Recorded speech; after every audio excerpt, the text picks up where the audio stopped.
This is Mona Lisa Baseball. There's a sports podcast I listen to that like parodies sports radio pretty much. Give him a shout out. What's the name? It's the Dan Le Batard show. It's out of Miami. Okay. Yeah, I'm familiar. They make jokes where they're like, I can fix baseball. We're going to put trampolines on the warning track. That's how fun is that going to be? Yeah. And they pitch this magic at bat rule. Or they call it the magic at bat rule. He changed it to the golden at bat to make it his own thing. That's what Rob Manfred did. Pitched this magic at bat rule. He said, and I quote, like, we're open to making changes, pace of play and replay. But when you're talking about that, you have to ask yourself, and I quote, I wrote it down. I went back and listened to it. This is the commissioner, correct? This is the commissioner. Rob Manfred is saying, and I quote, you have to ask yourself, does it interfere with the history and tradition of the game? The suggestion that you just floated would fall squarely in the category of would interfere with the history and tradition of the game. And that's the magic at bat rule that he would go on to suggest 10 years later. So like, that's what he thinks about it. And the headline that everyone grabbed from when he did that was like, that's crazy and stupid, and not that I don't give a shit about the history of baseball anymore like I used to. That wasn't the part that everyone lobbed onto. Don't give him too much credit. Just remember, he's a lawyer. Lawyers say a lot of things. They don't have to believe anything they say. Yeah. They just say what needs to be said for them to make more money. At that moment. He didn't believe it then either, but it's still a quote that proves that it was something that he knew was important in terms of the commissioner ought to say. Yes. It proves that the landscape has changed. Yeah. Once you start making rule changes, it can become addictive. Right. Right? Oh, if we think these rule changes got us more ratings, and maybe they did, well, what's next? The network's coming to you going, hey guys, what you got next up your sleeve? Let's make these numbers go up. Let's pump this up. Right? Yeah. He's looking into his bag of tricks now. He's like, well, you know what? Maybe the history and sanctity of the game isn't so important. No, it's nowhere near as important as I don't think it ever was to him technically. Revenue. Mm-hmm. I think baseball owners, they're weirdly jealous of NBA and NFL owners. They want to be the biggest sport again, and they're not anymore. The NFL is an unreachable star. For sure. But I think these big money boys at the top of all of America really are overstepping in a way that is gross and bad for all of us down here that just want to go to a baseball game every couple weeks and have a beer that doesn't break the bank. So you guys think they'll do a salary cap and salary floor? I mean, what are your thoughts on that? Salary cap makes sense fiscally. I mean, it's one of the things you can count on them to do.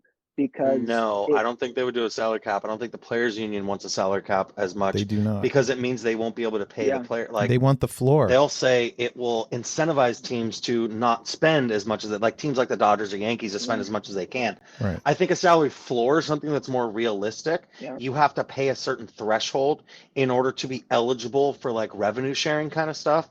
I think that's maybe something that you could maybe try and push, but then some of these teams that are super poor will just cry poor. And, you know, there's part of me which is like, sell your team then. I don't know. Most of these guys are billionaires, so it's so hard to have sympathy for them. John Fisher is so rich. He could afford to pay for a stadium in any of these places just with his own money out of pocket and still make money off of this.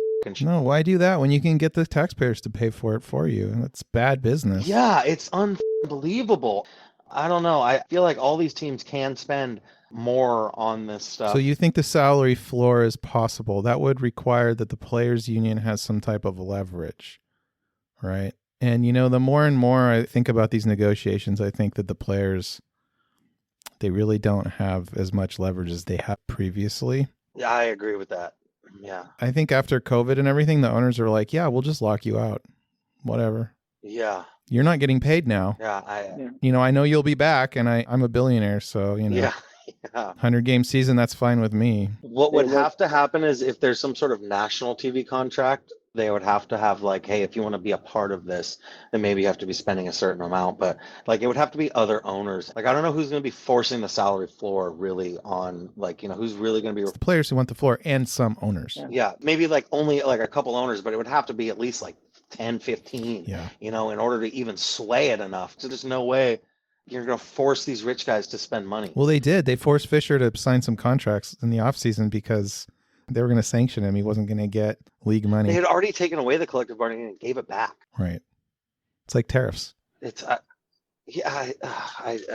I just don't understand what he has on them to where, like, for how much they're helping him and just letting him get away with some of the stuff that he's been doing. I just don't understand. You know, it's not like he's some legacy guy like, you know, Mark Davis's dumbass, where he was kind of gifted the Vegas Raider thing, where it's like, you know, at least he's Al's kid or something. Like, this guy just kind of showed up, you know, and it's like him and Lou Wolf. A9, I've said this to many people, but check out a 3-minute clip of Reggie Jackson talking to Howard Stern about, I was set to buy the A's. Set. I was assured I was going to be given the contract assigned by Bud Selig. He's like, just trust me on this one. And Bud threw him under the bus. Bud told him everything's cool, and he sold the A's to John Fisher instead. He sold it to his buddy Lou Wolf. Oh. John Fisher and Lou Wolf. And Lou Wolf was like super good friends with Bud Selig. His buddy. And Bud Selig gave him like a little sweetheart deal for it. Yep. And I didn't know he screwed over Reggie Jackson, but Just listen to Reggie's words and imagine Reggie as the owner of the Bay Area A's. It would be a lot better. it'd be sick. They should have That sold would it be to so Joe cool. Lacob, the Warriors owner. He's been trying to buy them for like the last like 10 years. And Fisher just Yeah. won't give them up. And he seems like an owner that is down to like have good teams He would and spend spend money for it. Yes. Yeah. What is wrong with John Fisher? Nobody likes him. Everyone wants him out. He doesn't seem like he's a baseball fan at all. He's got offers for the team. He's probably going to make money on the deal. Why doesn't he sell? Is it pride at this point? I just don't I get don't know. it. It's seriously, Yes. it's got to be something like that. Someone who's made that much money. Like, I'm going to show everyone else in the world that they're wrong and I'm right. What's bullshit is their young guys are f***ing good, and they're going to be good in a year or two. I think he feels like he's almost there, but when he can get the best deal he can out of the Vegas fans, out of the Vegas Market. city, Yeah. he will then be able to maximize what he could have made on it, at which point he steps out and is like, that was a great investment. Yeah. Maybe it's all a construction scam. He's like trying to make money off building the I would stadium. love it if it fell through. God, I would love it so much. He just gets a fat insurance claim or something from it, like how Warner Brothers dumps these movies. You think you could build a stadium in Las Vegas without getting the mob involved? Good luck. Okay. Good point. He hasn't got the Adelsons or the new Mavericks owners that are sold Luca. They're also big in Vegas. Yeah, let's just build a tofu drag construction. Like, let the whole thing fall apart in 10 years after I've sold the team. Yeah. Yeah. Who cares? It'll be 130 in Vegas in 20 years anyway. The water wars will be popping off. You know, just build a cheap stadium. So I think one of the things with the collective bargaining too is I think the players will only allow them to play in Sacramento for like 2 years, like realistically. Where are they going to go? And then like When the stadium's not finished. I think the Giants. Everyone says it takes 3 years to build a stadium. And it's historically, that's been true. The Giants already said no. No, the Giants offered them a bull. Like, you only make, money on, whatever ticket sales you do. We get all the gate stuff. And the A's said, no, we're going to Sacramento. It's something where the players union forces it and they don't have a stadium ready. They may just kind of force it on the Giants or make them go just drag their sorry asses back in Oakland. That'd be amazing. They got to fix the stadium. I know they'd have to fix the stadium. There's not really a great option other than if that stadium's not done, them continuing to play in a minor league stadium or potentially forcing it on the Giants or some other California team. Dude, in 5 years, they're going to be playing in a cornfield in Lodi or some shit, man. They're going to be just nomads. The stadium will be 1 year away from being done perpetually for 3 years. It's always 1 year away from Yeah. being done. They just a 162 road team.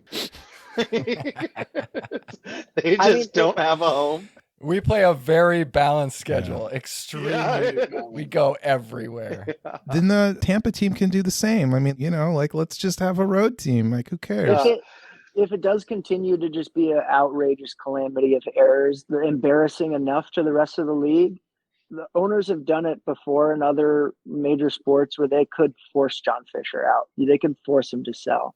Mhm. If this stadium thing actually does fall through and it's just like a PR disaster, I mean, what else can you do? If I was an owner and I was a piece of shit like John Fisher, You know, like one of the other owners, it's like, hey, I'm not really trying to win. I'm just trying to maximize my profits, and I don't care if the city hates me. Yeah. If I was one of those guys, I would want John Fisher around because he gets all the hate, because who's the next worst owner that's going to start getting the fire, just like the next worst umpire. That's true. Yeah. Yeah. Yep. Bet you a lot of these other owners don't want someone like Joe Lacob, another guy like that who's just going to spend out the ass to compete against them and make them also look bad because he'll just blow out the whatever salary cap or Talking about the luxury tax? the luxury tax. It's already in place. It doesn't seem to stop owners like Cohen. Like, no, he's like, oh, you're paying triple now for this player. It's like, yeah. Yep. Yeah, don't care. He's good. I need it. God, I don't know. Dodgers are still beatable. I guess, man. We'll see. Their pitchers are already falling apart. That is true. They'll just buy more. They need Shohei. Still feel like they got lucky last year. The Padres blew it. The Padres totally should have beat them. The Dodgers have still, and they signed the Tanner Scott guy. I don't know, man. Their bullpen is always smoke and mirrors. It's good during the regular season, or good enough because they score so many runs, and then it's always just like, who's this guy coming out? It's like Kenley Jansen and the random guy, and it's like this year it's kind of the same thing. They have one reliever who you can even maybe hope to count on, and like nothing else, and it's just like good luck. But you know what? They could still just score enough to make it work. So who cares? I think we're going to need Shohei to pitch some innings then, you guys. So I feel like it's the most obvious thing that he should come back as a reliever. That's a good call. I've heard people say that. Yes, to Tommy John. They're going to have to make new fucking rules for that shit, though. Because the minute Shohei starts playing as a reliever, they're going to have to make new rules like, oh, if he stays in good point. as the reliever, he gets to bat, you guys. Oh, my God.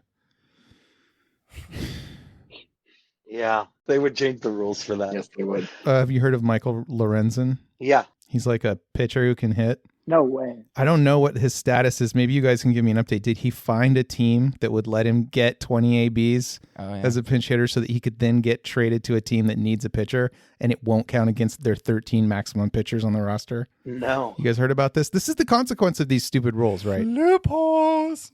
These are the consequences of these new rules. Like, everything's just gone insane. Yeah. Like, we had it figured out originally. Like, baseball players are baseball players. Yeah. We totally have baseball figured out. There wasn't anything wrong with it. I mean, I do understand why they did it, but he was making less money than the NFL and NBA. Yep. I got a question for all three of you. All right. Imagine if it was old NL rules, all pitchers batted. Would it even be possible to have 13 pitchers on a 25-man roster? Is that something any team would risk? 12, yeah. I know teams have done it before. I know Bochy has done it a couple times with the Giants, where he carried 13 pitchers. Yeah, and it was just like, Really? Yeah. I mean, he wouldn't do it all the time, but also that's when he would have Mad Bum pinch hit every so often. Hell yeah, I remember that. Oh, yeah. Yeah. Good times. And so if you have a weapon like Mad Bum to come pinch hit in an eighth inning against a lefty or something, and so he would use that occasionally to do it. Like, I'm not saying he would do this for an extended period, it'd be like a 1 or 2 week stretch where you bring up a 13th pitcher because you're going to be in a tight patch or something. You got the Tatas coming to town. Yeah, and then you just shit, I need a pinch hitter. Get on out there, Mad Bum. Like yeah, I think if I remember right, in Jim Bouton's book in the 70s, their teams had 9 pitchers. Yeah. That's a lot of change in the sport right there. And they were doing complete games all the time. A lot of those. Yeah, I mean, even if you were giving up 4 or 5 runs or 7, 8 runs and losing, it's like, hey, you need to eat this today, bud. Yeah. I was reading a book. It was something about the A's. I think it was in the 70s. The A's alone had like 81 complete games. Jeez. And I think last year it was like 26 all year, all teams combined. Oh, yeah. Yeah, they don't happen anymore. Logan Webb throws the most innings and barely breaks 200. Whoa, really? I think he's led the league at like 210 at some point in the last couple of years. Right. Yeah. 2021 A3's bachelor party. That was my last Giants game. Next game after that was A's game, Coliseum. Okay. I got Wrigley in, got Milwaukee in. Milwaukee. And then last year we got the penultimate Sunday day game at the Coliseum. Yeah. We went to one of the last games. Oh, nice. And so that's kind of about it. There's no front. There's no, I won't go to games, but that kind of hits my interest level where I still love going to baseball games. But I've noticed when I'm there as a kind of Giants fan, and now I'm there more for baseball than to root the team on, it becomes more about drain some beers, enjoy the experience, and then pick up on baseball stuff. Yeah. And while it's still enjoyable, it's less fun than rooting your team on. And so it's a real goddamn shame. You know, I was being asked earlier in the season, aren't you excited about the Buster Posey Giants? And it meant actually nothing to me to even hear those words. I said, if he's going to start batting his pitchers, I'm game. That'll get me back in the ring quickly. Not going to happen, buddy. Anything short of that, I doubt you can get me excited about what an MLB team is doing. Well, I'm excited about Buster Posey's Giants. Yeah. Buster's big boy. Buster's big boys. Buster's big boys. I'm excited, man. If I keep hearing stuff like this, it'll get me excited. So this is a good step in that direction. The Buster Posey, baby. Crew game that we went to was also the Brandon Crawford Right. appreciation game. Yeah. Oh, Where God, so fun. we went in early and Heartfelt. everyone was doing speeches, and then Crawford threw the first pitch to Buster, who is the president of baseball operations, in the squat catching the first pitch. Was so cool to me. Like, I just thought that was a rad scene. Super good vibes. It was a fun game. We walked it off. Right. It was great Cool to move. cheer for Crawford one last time. Right. Yeah. So he's officially retired. He's not a Yeah. Cardinal anymore or whatever it was. No. Yeah. Him and Brandon Belt can go hang out in Mexico or whatever. Like, a bunch of people give speeches. Matt Cain was there. We were playing against the Rangers, so Bochy Yeah, I saw that. Bochy was there. Bochy was there. Well, Yeah, Boji got a long ovation. That was fun. Did he get to have a speech? Because we have a Bochy impersonator on the show. No, he unfortunately did not. he did interviews. They asked him about Buster. What do you think about Buster as the new president? Yeah, he talked about it. Okay. And he said exactly what you think he said. You're like, oh, well. Yeah. You know, Yeah. he's, Oh, well, Oh, you well. know. guy has everyone's respect. Yeah. And, Oh, yeah, we all know it. You got a guy like that. Yeah. and Yeah, catch basically him just all. like, helped us win a lot of games. yeah. Yeah, that's the type of guy you got to tip a cap to. Oh, we were totally in center field, kind of jokingly ragging. Got a bunch of laps around us because Boch, classic. At the end of the game, it was a tight game. It was one of the walk-offs. It was the Patrick Bailey walk-off. But at the end of the game, he was making pitching changes every third as soon as he could, every third batter. Yeah, he would come out and make a pitching change. And it got to the point where we were like, come on, hustle, Bochy, it was pretty funny. Yeah, I like that.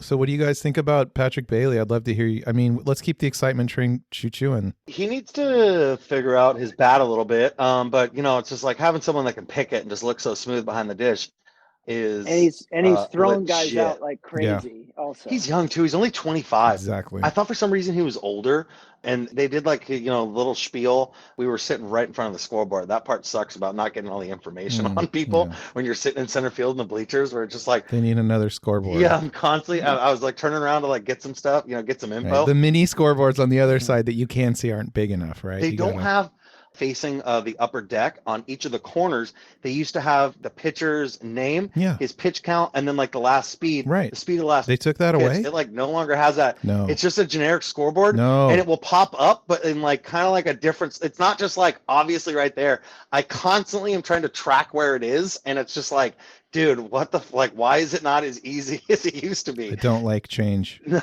I know. I still haven't figured out where to watch consistently to just like, boom, what was the speed of that? Like, what was going Right, on? yeah. I always Like, look we were at sitting that. right behind the pitcher, and I kind of like, being able to like, what did he throw? Like, what was that? Right. And it's just like, I was constantly like, wait, where is it? Over there.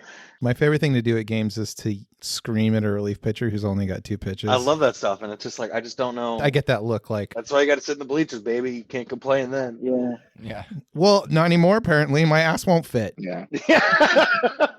No, I got a pretty big ass. I fit in 2 seats. I don't know, man. Yeah, that's someone else's seat though. That's the thing. You're rolling the dice that people in that row aren't going to be there. Yeah. Like, Well, I imagine the Junhoo Lee crowd skews a little Asian, so you get some skinny butts there. It was, you knew that going in, but the first game we went to this year, I was trying to remember. I think actually both games we've gone to have been Robbie Ray starts, but the first game was the first night game, the Saturday game, and it was almost exclusively, it looked like Asian down there, and we were kind of like, we're gonna go bust up with like 6 of us fucking goober dudes. Yeah. It had so clearly exploded by the time that we had got the tickets for the B-Craw game, that it was probably The trend is established. it was kind of almost normal. The word is out. It was just like a bunch of people. Yeah, it had clearly popped. Yeah. People were trying to get in on the Jung Hoo crew. Krupp and Kipe have talked about it on multiple games where it's just like, Kipe has multiple times been like, I want to sit out there. And it's just like, hell yeah, dude, I do too. It's right in their face. Like they're staring right out at it. Yeah. Every time he catches a pop-up, you're on the screen. Yeah. Like you're on the broadcast and you know that you gotta go he nuts. got a hit in his first at bat and they showed us and we were like, losing it. Woo. I forgot there were people with cameras that came down and they were just like filming. Mm-hmm. It looked like a Korean TV broadcast was like was talking like a news broadcast was literally doing a thing in the middle of the thing, and then we're like panning, we're like looking at us, we'd all be like, yeah, like cheering on for their camera. They watch the Giants. I was actually a little disappointed in how many people weren't wearing the shirts for the game. I didn't bring a jersey because I'm like, I'm gonna get my shirt because I want to look all orange. Mm-hmm. And a bunch of people, they like had jerseys on instead. They either like had their shirt like under their arm or in a bag or something, or they just hadn't gotten to get it yet. But since we were like 6 dudes all wearing our orange shirts, the cameras were like right in our face at one point. Anytime he did something, we were like, yeah, it's like when he was up to bat. It was kind of interesting. And you were actually watching the game and cheering as opposed to the people with... Literally half the people around us were like, where do you get the shirts? And it's just like, dude, right below us. It says on your ticket. Like it's on your ticket. Oh, really? It's under the bleachers. Yeah, there's like a Under the booth section. like right under the section, and you go in and I was just like 2X, and they were like XL or medium, bud, and it's like, well, XL. This is infinitely better than the snowpack. Yeah. Yeah. Which was the dumbest section naming thing ever, by the way. Yeah. No, the Jung Hoo crew is legit. And then the hooligans also, have you seen those? There's like the hooligans. They're like a soccer kind of club kind of vibe where they're also another one, like up in the upper section of Jung Hoo Lee fans. It's pretty funny. It kind of reminds me of the Melkman vibes that were going on, except hopefully, he just doesn't get busted for steroids. Forgot about the Melkman. Yeah. The Melkman was legit before, because he would also come in clutch, and it's really fun to be like the Melkman always delivers. Yeah. The Milkman always delivers. Do you want to remind the audience what that was about? I think it was the 2012 year, it was the second World Series.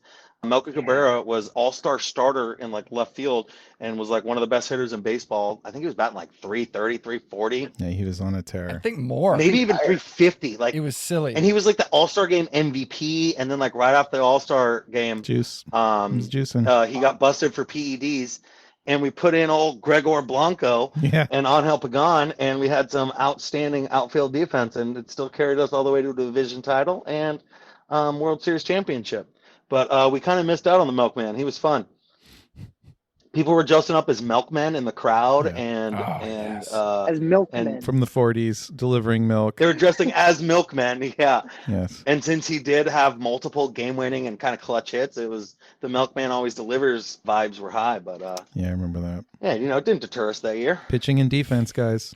Deterred him. I haven't heard his name since. No, it deterred him for sure. He did not come back after that. He obviously came back and played as a wrap, but he was nowhere close to what he was even like before that. He stopped delivering, which can't do it as a milk or milk. Sour milk. Oh, I think he went to the Yankees. We got him from the Yankees, I think. Okay. Or no, those the Braves. Maybe. Yeah, Blue Jays, White Sox, Royals, Guardians. He never really. He cheated.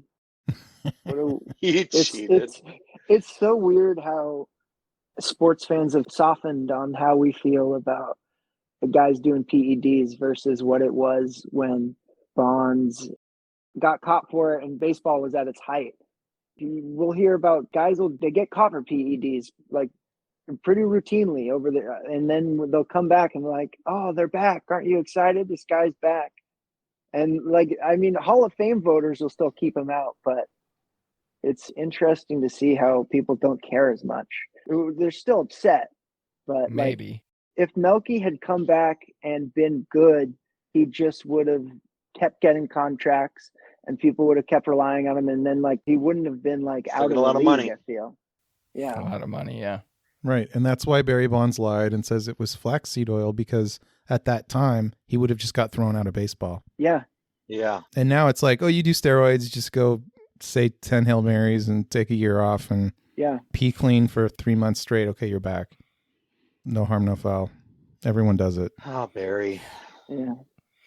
Still the most exciting baseball ever was a Barry Bonds at bat, baby. When they would intentionally walk him all the fucking time. Barry with no protection ever. Yeah. After Jeff Kent, it was just never, ever have protection. So I don't think we got to the heart of the matter on Patrick Bailey there.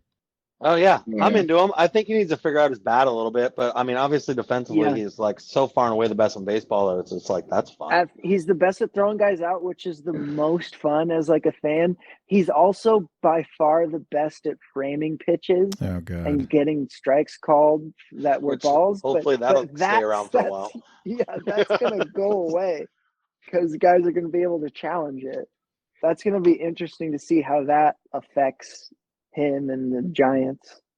He's just so good. And then he just needs to figure out hitting. And when you're that good defensively, it's just like, gosh, you only need to hit like, what, 240, 250? And, you know, maybe with a little pop and some clutch hits here or there. Yeah. And shit, man, you know, like that's, I was just going to ask you, like, how bad offensively does he have to be before you want to replace him? When you're that good at hosing guys at second that are trying to steal, especially now that it's easier to steal, Yeah. that part might make it even more important to get the. But I also throw those guys think out. that there was a reason that they picked up the Sam Huff guy, who's their backup right now, who was like a former top prospect for the Rangers and kind of has all the tools to be really good, but is nowhere near as good defensively. But oh man, he can kind of hit, and so I think that was part of it, where it's just like maybe you're pushing him a little.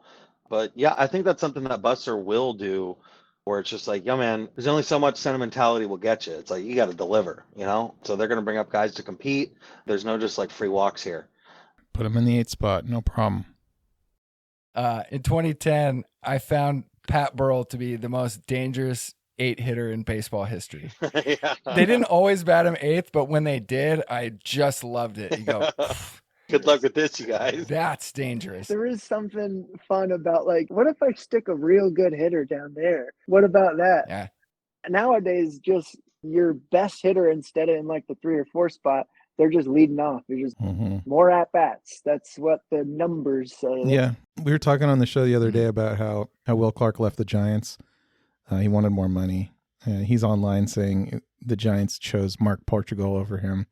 It's not exactly accurate, but we were saying like, no, there's definitely some contracts. You know, we had Matt Williams at the time. I think Will Clark was batting 5th.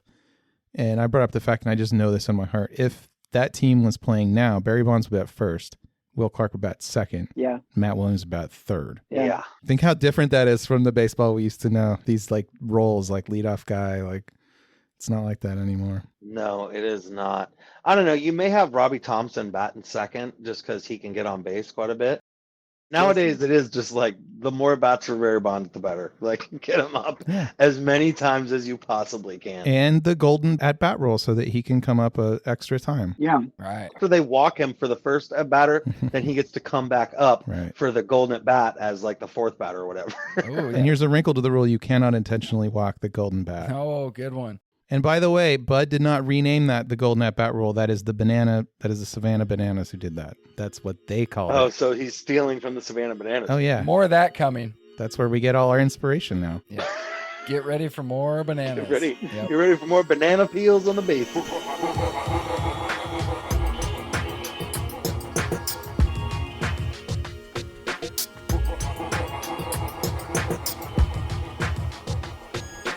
Pump this up.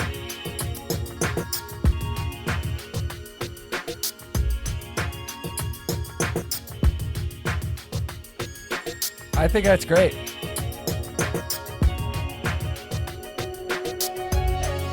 We totally have baseball figured out. There wasn't anything wrong with it. I'm going to be swearing baseball. More of that coming.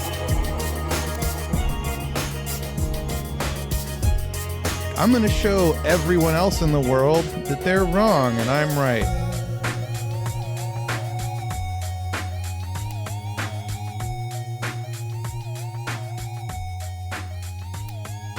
You got to protect.